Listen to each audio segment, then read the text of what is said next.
装ショップもそう、井上です。今回は、プロステイタスの軟式内野手グラブ。今宮型ですね。修理後アップとなります。全レース交換、グリス、ゴムのり、交換いたしまして、当て革の補強もさせていただきました。こちら軟式仕様から、公式2本使っていきたいという形で、補給面のですね、厚さ、もっとしっかりっていうのでご希望いただきまして、まず当て革の方ですね、入れさせていただいております。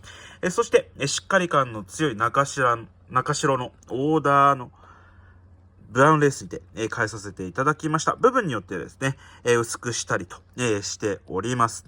そして、できる限りですね、クリーニングとメンテナンスもいたしまして、安心してですね、お使いできるグラブとなっております。もちろんですね、グリス、ゴムのり交換したことにより、手のひらの一体感も倍増という形です。